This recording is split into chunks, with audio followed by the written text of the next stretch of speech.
जो closed days हैं, जो हमारे दिन हम सब ने फैसला किया था जिसके दौरान हम अपनी एक्टिविटी को बंद रखेंगे, ख़ास तौर पे बड़े शहरों में, उसमें कंप्लायंस जो है जिसको बोलते हैं लेटर और स्पिरिट, यानी पूरे माने में जो उसका इस्तेमाल है वो उस तरह से नहीं हो रहा, उसकी इम्प्लीमेंटेशन उस तरह से नहीं हो रही।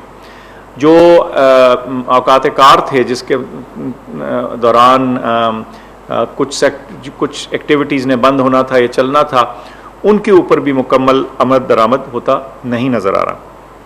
इसमें ट्रांसपोर्टेशन सेक्टर का मैंने पहले ही जिक्र किया, लेकिन मैं समझता हूँ कि वहाँ हमें बड़े वाजे जिसे कहते हैं गैप्स नज़र आ रहे हैं।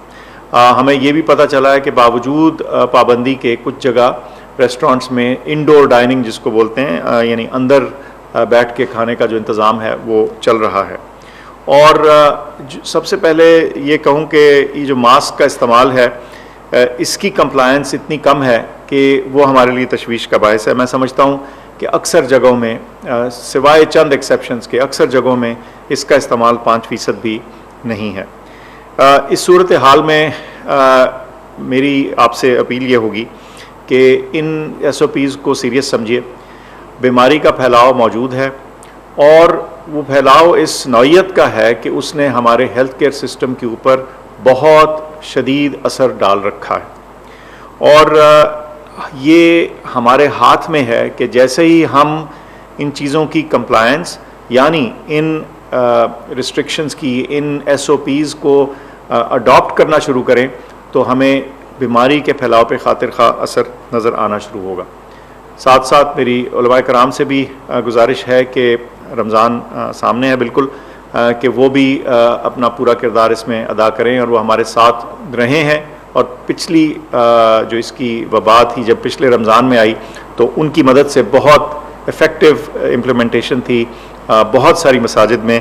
तो मैं समझता हूँ कि उनकी मदद जो है वो हमें बहुत इसमें कारआमद साबित होगी वबा को के फैलाव को रोकने में। साथ साथ वैक्सीनेशन का अमल जारी है। मेरी दरख्वास्त होगी कि वो तमाम लोग जो 50 से ऊपर के हैं, जिन्होंने अभी तक अपने आप को रजिस्टर नहीं किया, वो प्लीज़ रजिस्टर करें।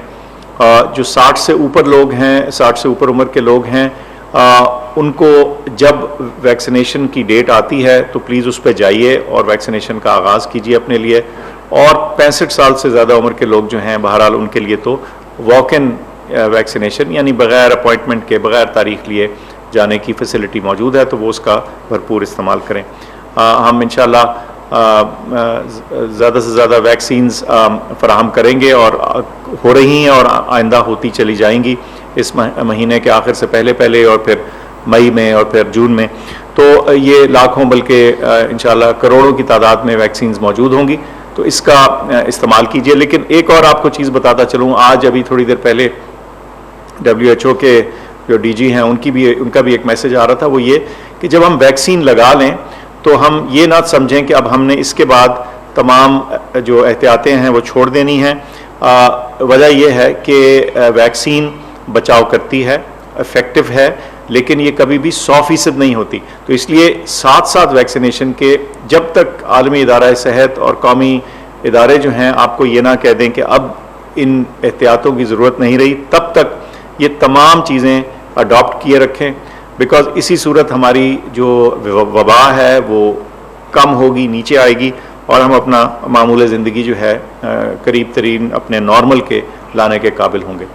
आप सबकी तवज्जो का भी शुक्रिया और पेशगी आप सबको मैं शुक्रिया अदा करना चाहता हूँ कि आप इन तमाम SOPs को अडॉप्ट कीजिए और इसको अपने मुल्क को और अपने घर वालों को और अपने माशरे को वबा से और इसके जानलेवा ख़तरात से बचाने में अपना भरपूर और मौसर किरदार अदा कीजिए। मास्क का इस्तेमाल कीजिए प्लीज़। बहुत शुक्रिया।